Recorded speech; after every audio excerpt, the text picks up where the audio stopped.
Welcome, everybody, to the CFL Betting Blueprint. It's week 5. Andrew, Terry, and Bobby with you to break things down. Hope you guys are enjoying the season so far. Hope you guys are cashing some tickets. And if you're still betting overs, well, you're having a lot of success, as you've still just had 2 unders on the season so far. So we'll go around the horn. Of course, we have 4 games to break down this week to get after. We'll get some picks, some leans, some thoughts on everything, and of course, some sides, totals. And I'm sure we'll have a little bit of prop talk mixed in there. But Terry, how are things, man? Pretty good. Can't complain. I said last week that wasn't going to sweep, and that was true. 1 loss on last week's slate, so close but no cigar in the CFL. It's been an amazing season so far. I've absolutely loved it. 23-7, up 37.91 units. So getting close to the 40 unit mark here after the first 4 weeks, and just going to keep on going. I've got a system so far that's working in the CFL. And I'm just going to keep on going with it. So we're going to keep going. Yeah, congrats on the great start, Terry. Crushing it, not just on props, but totals and all kinds of stuff. So for me, did have a 5% loss to start the week with Winnipeg -3, and I said, you know what, I'm not going to be shy here. We're gonna end the week with a 5% win, and then we ended up cashing a big ticket there. Fading those BC Lions with Calgary. Had a prop that did get there with Sneed in the Alouettes game, but I was unfortunately a part of that disgusting backdoor cover for the Redblacks. Kick return touchdown, the end of the game. Guys, you hope that only happens to you like maybe once or twice a season. Bobby, I got that out of the way, hopefully in week 4. But overall, I can't complain too much. So, Bobby, how are you doing? Good. And this is Random Sportsbook Canada Day weekend in the CFL. And what do we get on Canada Day weekend? No games on Canada Day, but we got one on the 4th of July that we'll be talking about. Yeah, I guess it's tough when Canada Day falls on a Wednesday, but they should figure out a way to make it work if it's the Canadian Football League. That's for sure. All right, I just realized, even though we talked for a few minutes before the show, that my mic during the intro wasn't the right mic. So hopefully it was bearable. And I know we're sounding much better right now. So without further ado, guys, let's jump into the first game here.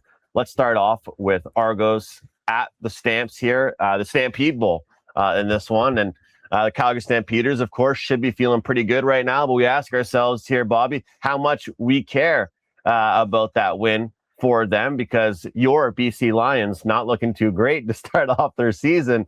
But obviously injuries can play a factor.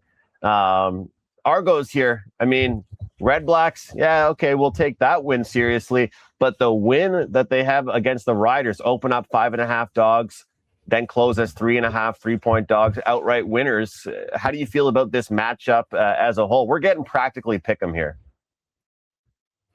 Yeah, and this Toronto team's been pretty difficult this year. Like at no point this last week did they look like they were going to lose that game in Saskatchewan. And like a lot of people went into the season with this as the worst team in the league. I would never. They could never be worse than Ottawa. I did have them at 8 though. Like I thought Dinwiddie was going to be like a downgrade leaving the team.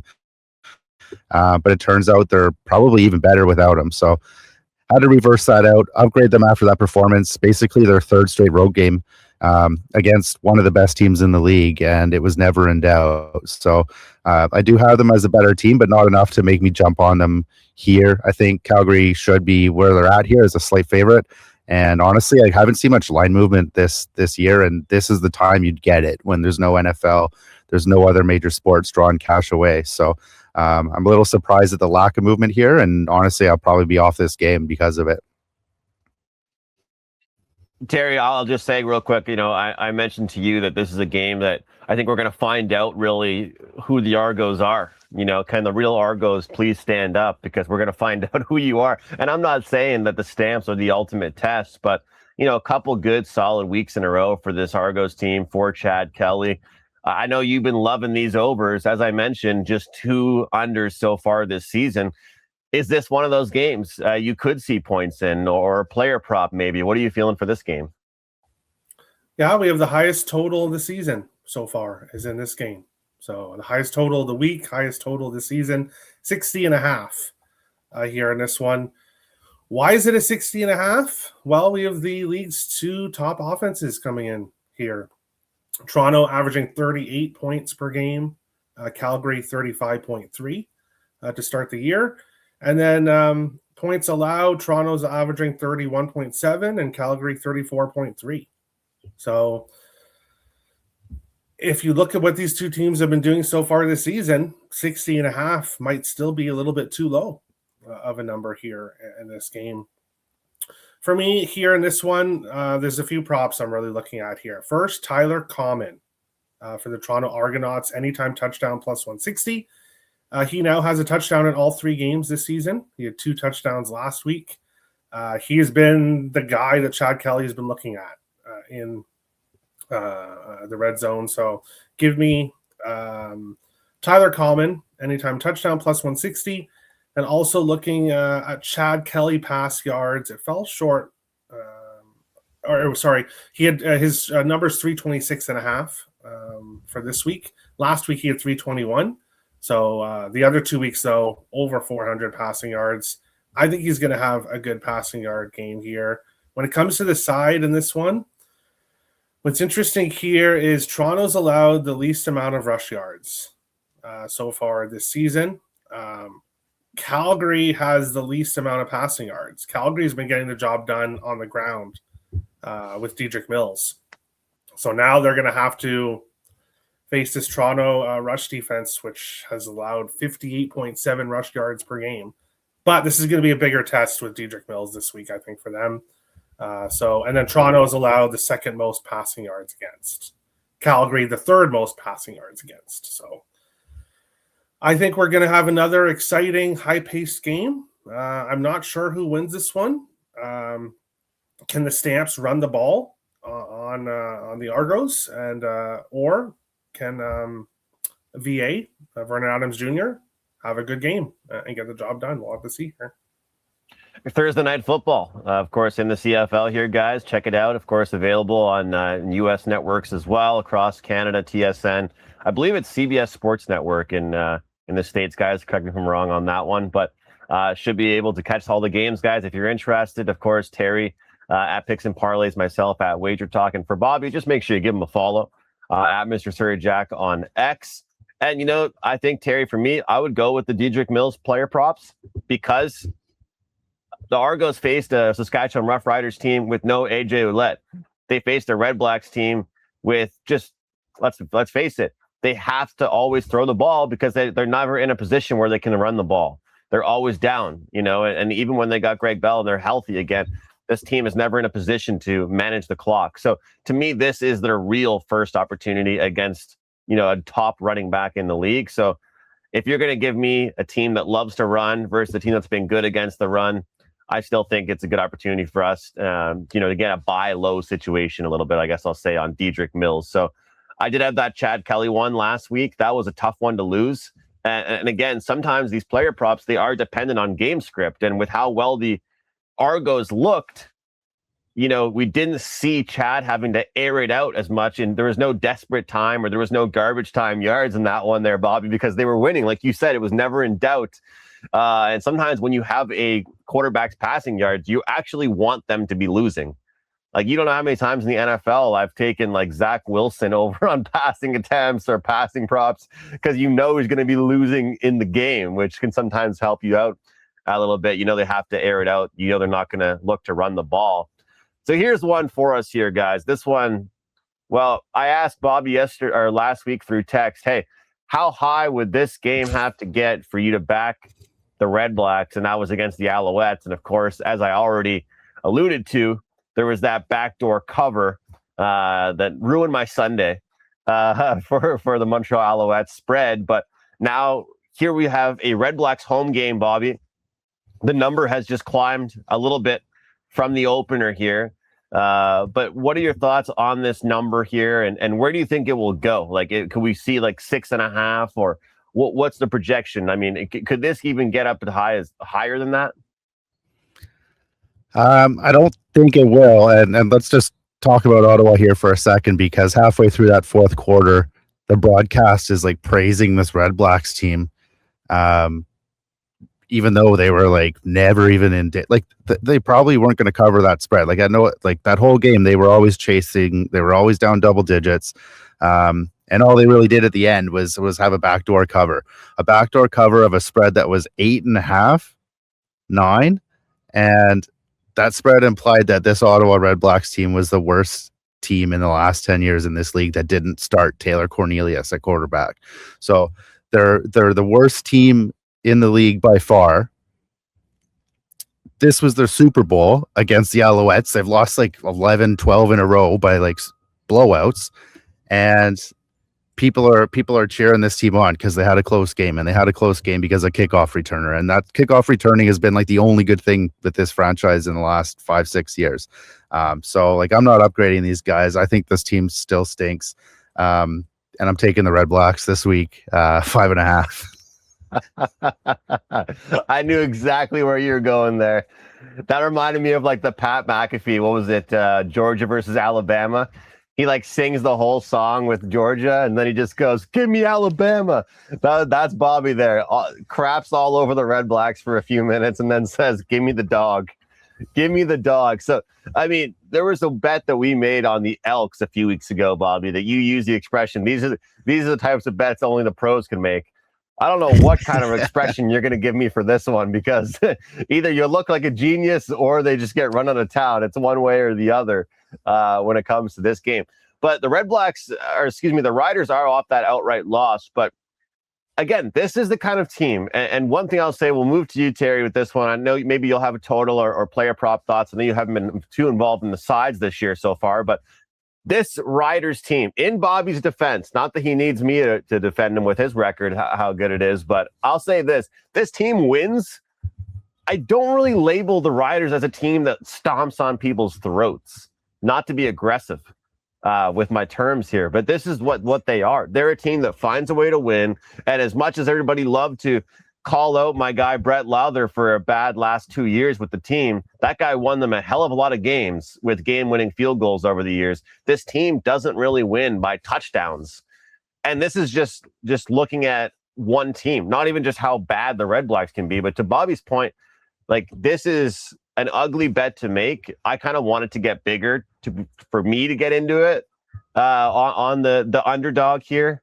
And as I say all the time, I don't really care about home field with the Redblacks. It is a West Coast team going east. Maybe that does help us a little bit. But the Redblacks don't seem to perform any better. If they were playing on Mars, they'd be the same point spread, I think, when it comes to this, Terry. But yeah, like for me, Terry, I just think that this Riders team is such a strong team, but they also don't blow anybody out. But I'm hoping you have some player props for us, because regardless of the outcome, this should be a good game for those. Yeah, this one's tough because of the injury list. The injury list is really big here, especially for the Roughriders. Well, both teams, but the Roughriders. A lot of guys were limited in practice. Samuel Emilus, AJ Ouellette, Kean Schaefer-Baker. Those are important guys. And then there's some other guys as well. So on the offense. So when I look at this one here, the only prop I have written down at this moment is Trevor Harris over 301.5 passing yards. I get it. He's going to have to find, if there's as many injuries as there is, he's going to have to find some other backup receivers to pass to. But like you said, Andrew, the Roughriders don't necessarily smash opponents when they win. They find ways to win close games. Trevor Harris, he's accurate. Now, through his first interception in like forever in last week's game, but 417 pass yards in week 1, 349 in week 2, 409 last week.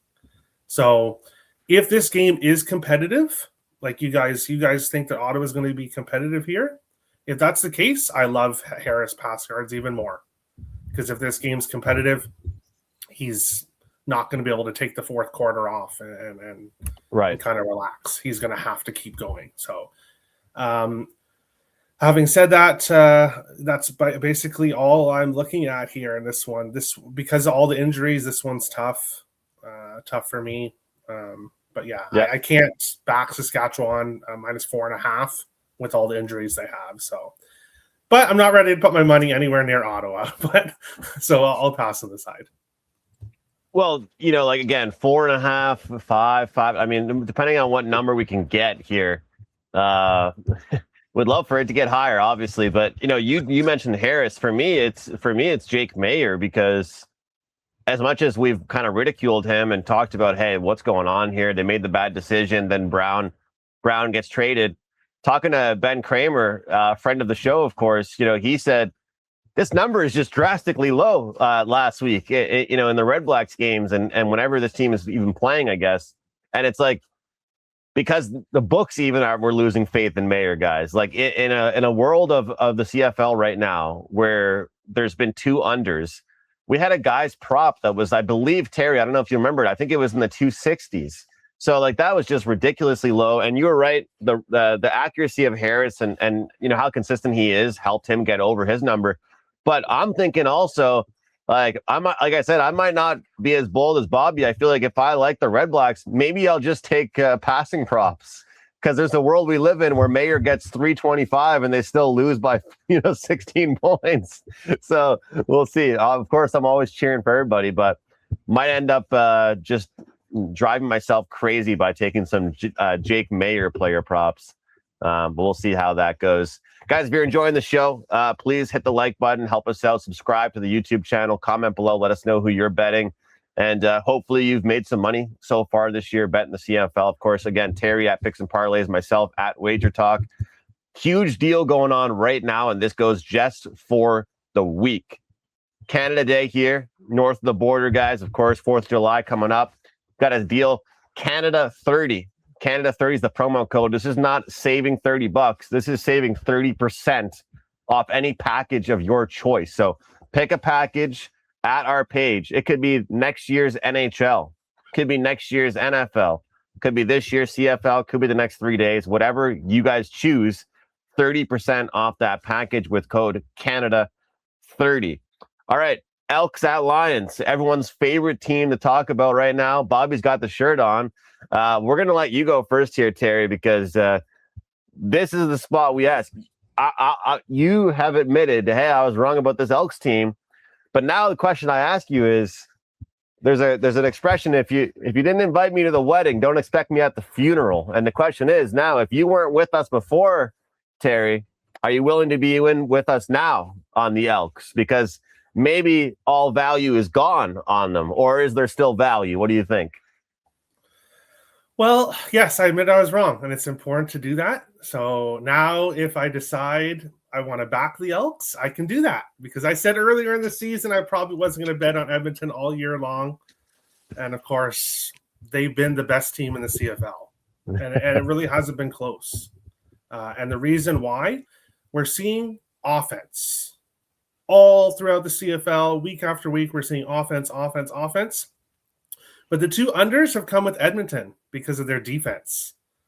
Their defense is the best in the CFL, and it's not actually that close, I believe. Bear with me for a second here. I seem to have accidentally turned it off. I deleted it, but I'll get it back. Oh, here it is. Points allowed. Edmonton has allowed 22.7 points per game against. Hamilton's the next closest at 28. So there's a 6-point difference. Now, Edmonton has had 2 rainy games, and they have obviously faced Ottawa. So you have to keep that in mind as well. When I look at this one here, this one's really interesting, because when I look at the lines here, Edmonton's minus 114 here in this game. With what we've seen the first 3 weeks of the season, Edmonton should be minus 3.5, minus 4.5, minus 5.5 in this game. So I'm not one of those people that believe that there's a trap necessarily, but I'm cautious as why the line is as it is, especially because this is being played again in Kelowna, right? So this isn't in BC, so it's not a real home field advantage for the Lions. So Correct me if I'm wrong with that, but I'm really interested to see how this goes because you've got BC 0-3, Edmonton 3-0, but this is the team BC historically, if they want to win, 11-1 in the last 12 meetings between these two teams. So I'm really interested to see what happens here. I want to go with Justin Rankin. I'm interested to see what his rush yards prop is. Now, BC is pretty strong at stopping the run. So I really need to see what Rankin's rush yard prop is. And as of now, it's not out. So right now, I have nothing in this game. But this is the one game I would say maybe stay away from an over. Because we've seen 2 unders with Edmonton. I think overs are really profitable in the CFL, but maybe with the Elks, I'd pump the brakes because their defense has been so good so far. Yeah. Yeah, well, I mean, look, Bobby, last week I told you I lost the Winnipeg 5%, and you said, hey, don't be scared. Go back in again. We're supposed to lose some of them, and I did go back in, and my other 5%, of course, was fading the Lions. But now in this week, as I kind of introed it to Terry, look, a lot of sharp people like the Elks this week, but again, it's one of those scenarios to me, and sometimes it works, sometimes it doesn't. Terry talked about it. Like, if we're basing on this season alone and not power ratings, I agree with what Terry said. This number could be bigger, but that's the thing is these books, unfortunately, not like NFL. We don't get like look ahead lines for the whole season because, in NFL, we already know what a line would be in week 16 before the season starts, right? And it's good for our research purposes, Bobby. But at this point, if I told you when I was visiting you 2 months ago, that, hey, in week 5, we're going to get Lions at a pick'em in their home province against the Elks, what would you tell me? Yeah, it's pretty wild how this season has turned out. I think more so for BC. Like, obviously, Edmonton, Terry mentioned that brutal record that Edmonton's had against BC, but that's an Edmonton team with Trey Ford at quarterback, with Taylor Cornelius at quarterback. This is Cody Fajardo, and we don't need to talk about Cody Fajardo. Everybody knows we're his biggest supporters, even though we're blocked. But those Elks, they did have a few big turnovers against Winnipeg last week, and like going into Winnipeg still means something. It was an impressive win, but they couldn't really get separation in that game, and a lot had to go right for them to come out with that win. So, we backed this team when nobody believed in them. I wouldn't say they're the best team right now. I think they're kind of middle of the road. There is some clearly really bad teams. BC right now is one of them. I think Edmonton should be a slight favorite here, but not enough here. There's not enough here for me to jump on them. The line's essentially a pick right now, so they need to give me at least a couple points before I'd be taking the Elks. But I think it's Elks or nothing right now at this point. I remember on Wagertalk programming, Joe Ranieri, when he used to host the NBA show, he had a segment called the Contrarian Play of the Day. So you had to really decide if you wanted to ride with the contrarian gods or if you wanted to kind of go with the popular play. And I feel like I never would have imagined that going against the Elks would be the contrarian play of the week. Like, if we were to have a segment on our show, I never would have thought that, hey, yeah, I'm going to be contrarian this week and fade Edmonton. I don't think we've said that, guys, in years betting the CFL. But I don't know. This team's getting healthier. We'll see what they can do. And again, to Bobby's point, I'm not going to lie, guys. Winnipeg makes questionable decisions. Bobby, I feel like if we're going to rip every coaching staff when they make mistakes, we should probably talk about how one of the longest tenured coaches constantly makes mistakes. I mean, well, you already did in your Twitter video, and Buck Pierce, obviously the former OC for Winnipeg, is in BC now. But it's 2nd and 4 for Zach Collaros and the Bombers. They really need a first down. They're said, you know what? Let's throw a 65-yard pass. It's some of these decisions that they make. It's almost like they think that whatever worked for them 4 years ago can work for them now. And so I think that there were chances for Winnipeg to put points up on the board last week that they weren't able to do, that we could see BC do in this game. But again, like Terry mentioned with Rankin, and you're talking about Fajardo and even, the defense. The one caveat that Terry said, of course, is the 2, unders, kind of crappy weather games, but what do you think, Bobby? You mentioned it in your video, but if we're going to rip coaches, it felt like that Winnipeg team, as you mentioned, left some points on the board. Yeah, and O'Shea is like notorious for these bad kind of decisions. Buck Pierce, like a disciple of him, right? Came up through the system. He does the same kind of ridiculous. I'm more of the criticizing the field goal guy, but yeah, this play calling, I think that's probably the first time Zach Claros' 65-yard pass has been mentioned in the same sentence. He's the best play last year was one that he underthrew by like 5 yards and turned into like a miraculous catch in the end zone, right? So like he shouldn't be bombing down the field. You have Brady Oliveira, who is still one of the best running backs in the game. It's not hard to gain yards in the CFL, even on the ground. They're like the defense is a yard off the ball, and they just seem to kind of panic. Like you'd think Chad Kelly would be doing that kind of stuff, just throwing random bombs for no reason at all, but not Collaros. So that nothing really made sense in that game, and again, like that just kind of played into the Elks and got them another win. Let's get to the last game here, guys. Bombers at Ticats. Terry, I guess this could be kind of contrarian one, too, if we're being honest. This could probably apply for the same type of thing here. But man, oh man, these Ticats have been good. And I'll tell you, it's not just because I lost the 5% on the Bombers last week. This is just numbers-wise. I'm thinking to myself, if I took the Bombers this week, despite the fact that they've shown me some signs in some of their games, it would be a hope. It'd be a wish, in my opinion. Like, I need more.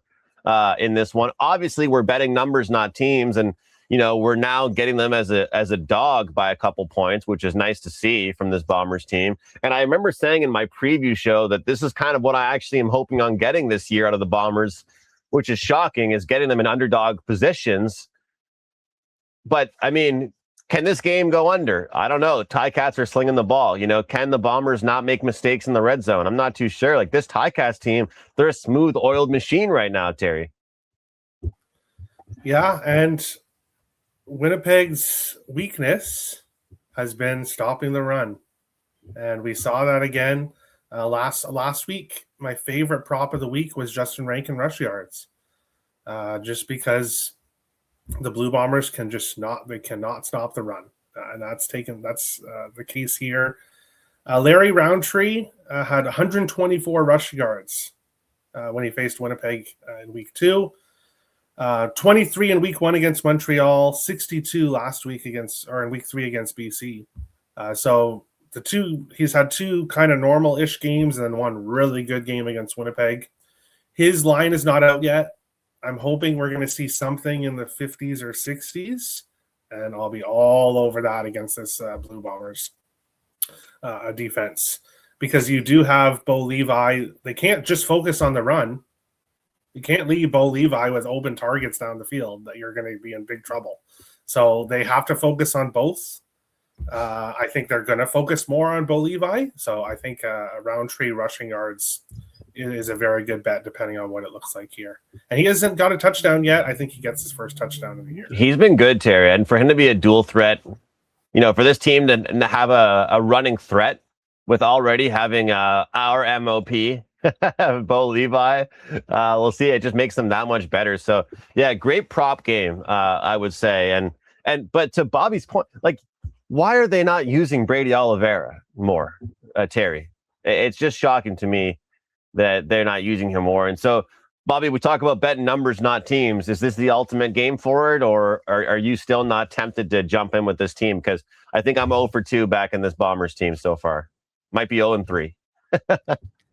Yeah, and I've been caught backing him as well. And honestly, I think it's the Tommy Condell thing. Like, you could probably talk to Ian Cameron more about this, but he's doesn't like to run the ball, and it's just another kind of misfit in Winnipeg. There you have Brady Oliveira and you're not using them. So this Bombers team, I don't think you'll be backing them, because 15 minutes into the game, even you were jumping off the bandwagon on these Bombers. You were pronouncing them dead, and they did manage to kind of walk back into it, but it's not good at Winnipeg right now. And even with like Serezna, looks like he's going to be coming back. Wilson and Dembski seem to be okay in practice, so they shouldn't be out for this one.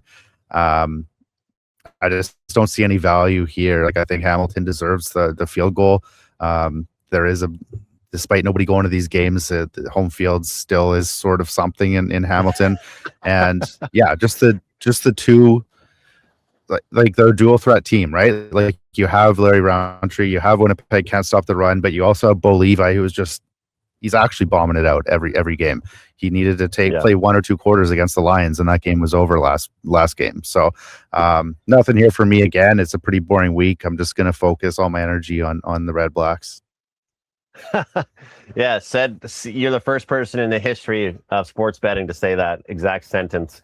Also, it sounds weird to say this, guys, but live betting was pretty good last week in the CFL, strictly because it feels like a lot of the dogs open up scoring, or a lot of things change. Like in that Argos and Sask game, if you weren't able to get a middle in that game, I don't know what you were doing, because no matter what you were on, you were able to get in bets on both sides. You know, if you had the Argos plus at a pretty good number, you were able to get the Riders at a pretty good number, and vice versa even. So I don't usually recommend live betting. I tell people to be very careful with it, but the CFL, if you follow it closely, can be a really good sport for it. And like Bobby said, I lost faith in the Bombers, and immediately they came back. They were plus 9.5 at one point. Could have won that game outright. Could have covered for me. They didn't. So, you know, if I'm playing this game, I think what I'm interested here, guys, I want to jump in on the over trend. Why not here? I think what I would do is first half over. Because sometimes we see these games continue. We talk about that CFL 5th quarter with the final 3 minutes, but sometimes they just end up being dead, and the games kind of just start to fizzle out. I think we could see, and to be quite honest, I think we could see a good first half from the Bombers, but I don't trust them to not make mistakes and to, you know, hold on to things throughout a full 4 quarters. So if you're like the Bombers, play the first half, but good luck to anybody getting the window on them this season, because right now it's not been good. It has not been good. I will have player props on this game. We'll see what I end up doing. Bobby talked about some practice report stuff. I might be following that stuff as well. Could be involved because I actually wasn't aware of how healthy everybody is. I didn't realize the Jake Serezna stuff came out. So, you know, he is an important factor. So we'll see. 3 in the hook is nice. We'll see what number we can get to here. But, you know, Ticats fans, if they can get another win over the Bombers, we know it'd be huge for them. So, Terry, I did want to mention one more prop quickly before you just go ahead and then give your closing thoughts. Zach Collaros, we were just talking about him passing. I would look at his passing yards this week. 268.5 for Zach Collaros. What did he do against Hamilton week 2? 421 pass yards. 233 in week 1, 290 last week. So he still hit this total last week. Almost doubled it with 421 against Hamilton week 2. Hamilton's allowed the most pass yards by far this year. So 268.5, I think that's a bit low for Collaros passing yards. And for me, I'm going to have premium plays up on the site. All my player props are free on Picks and Parlays, pnp.buzz/te. So head over there to get any of my free plays, and looking to have a 5th consecutive profitable week in the CFL. Congrats on a great run, guys. Make sure you're checking out Terry, of course. A lot of free plays as well from Terry, and get his best bets, of course, at Picks and Parlays. And get that coupon going here. Canada 30% off any package. Look, I think we were a slight loss, mostly with Vig for me in week 4. But we're happy to bounce back, not be gun shy to hit the second 5% play, Calgary over BC. So mostly a Vig loss week. And when you're going to lose, you want to lose very, very little and hopefully come back in a big way. Thursday night football, got to play up for grabs. And I think on Saturday, I've got one that's going to be a big play for me.